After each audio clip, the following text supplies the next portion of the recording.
DNA with. And so she decides to give it another shot and dig a little deeper and figure out just who this guy is. And so she starts looking up his name online, and she comes across some pictures of him, and the guy is, of course, Luis. Now, Alita had heard all her life about an uncle she has who went missing when he was 6 years old. I mean, the family has always talked about him. And so she's looking at these pictures of adult Luis on the internet going, could this be him? That uncle? And she starts comparing them to childhood photos she has of her uncle, and she's like, yeah, I think that's him. And so eventually she goes to the police and she's like, oh, you have to look into this. I think this guy was my uncle who was kidnapped literally back in 1951. And police can't believe it. And they actually do agree to help, as the case was never solved. And so they open it back up, and then they get the FBI involved, and then the California Department of Justice joins in. And after a bit of investigating, the FBI goes and they track Luis down, and he lives somewhere on the East Coast. And so I guess the FBI goes to him, and they're like,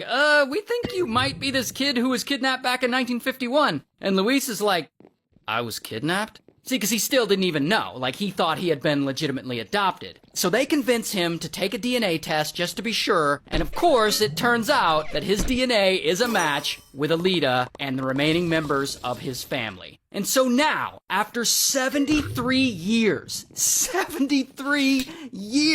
he finally flies from the East Coast back to Oakland, California to meet his biological family. A man reunited with his family 70 years after being abducted after he was found through a voluntary DNA swab test. Now, keep in mind, most of these family members he's either never met or he just doesn't remember. But one person he does remember. His brother, Roger, who he reunites with, and this is a picture of the two of them. That's Luis on the right and Roger on the left. So then, after all that, who was responsible for this kidnapping? Well, unfortunately, that's a tough one, because 70 years have gone by. We don't know who the woman in the green bandana was, and Luis was 6 years old, so he doesn't remember too many details of it. And his adopted parents aren't even alive anymore. So, honestly, I don't know if we'll ever know.